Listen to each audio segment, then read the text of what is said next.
Now we are joined by DC McAllister. I believe it's the first time on the Steve Malzberg Show. Senior contributor for the Federalist. You see her on some of the other shows on Newsmax television. Welcome aboard. Thanks for having me. My pleasure. My pleasure. All right. So, this debate, which to me is insanity. Was he gay? Did he hate? Was it a hate crime or was it a terrorist act? First of all, if he was a radical Islamist, and he said he was, and that's good enough for me, we know what radical Islamists and we know what foreign countries that contribute to the Clinton Foundation that are Muslim do to gays. So what's the debate here? You know, we live in a culture that identity is very important, and we're supposed to call people whatever they want to be called, use the pronouns that they want to be called, whatever. But when it comes to these people, suddenly what they want to be called, we throw out the window. We're going to define them the way we want to define them instead of how they define themselves. And they call themselves radical, they call themselves Islamist. And we're tagging on the radical there. But that's what they are. And what ties all these people together, from Brussels to Paris to San Bernardino, Boston, Orlando, there's one thing. It's not just hate. It's not any kind of mental illness. It's all different. But the one thing that they all share is their commitment to Islamism. And right. We need to take that seriously. And by the way, the San Bernardino shooter was attending his company's kind of holiday Christmas party, and not once did I hear, it asked, it was never brought up by the media. They weren't spending days saying, oh, did he hate Christians? It's just such a waste of time, I believe. One other issue here on this gun issue, the filibuster on the floor of the Senate today, and remarks that Donald Trump made, and I think they're very apropos. Let's go to cut 52. If some of those great people that were in that club that night had guns strapped to their waist or strapped to their ankle, and if the bullets were going in the other direction, aimed at this guy who was just open target practice, you would have had a situation, folks, which would have been always horrible, but nothing like the carnage that we all as a people suffered this weekend.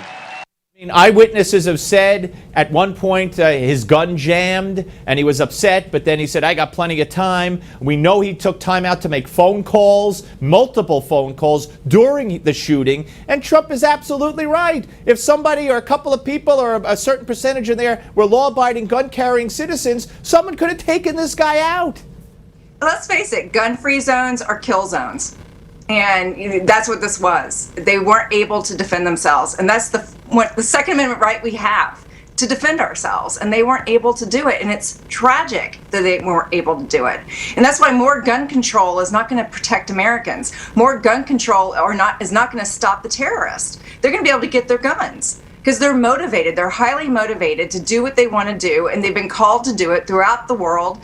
And we're not going to be able to stop them with controlling our guns. Right, and not to mention that this guy passed the background check. I mean, he passed the background check that we're always hearing them cry about on the left. All right, to the phones we go with DC McAllister, 877 Newsmax. And first up, we go to the Bronx, New York, or the Bronx, as I like to call it, being a New Yorker. And we say hello to Bruce. Hi, Bruce.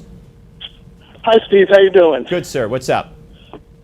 Okay, question is, never ceases to amaze me. People always scratch their heads and can't figure out why Obama always chastises Christians every chance the man gets, and never says anything about radical Islamist terrorists or whatever. I mean, my God, how much more evidence do people need? The man is a radical Islamist terrorist supporter. Well, Bruce, that's not evidence that he's a radical Islamist terrorist supporter. It is evidence, as I said earlier, that he has a different value system than, I believe, your average Christian and certainly your average American. DC? Well, I think he's into appeasement. He gives them too much power. He's into placating, and he wants to, he's afraid of offending the people that he values more than those he's supposed to protect. So his job is to protect all Americans, and he's afraid of offending Muslims.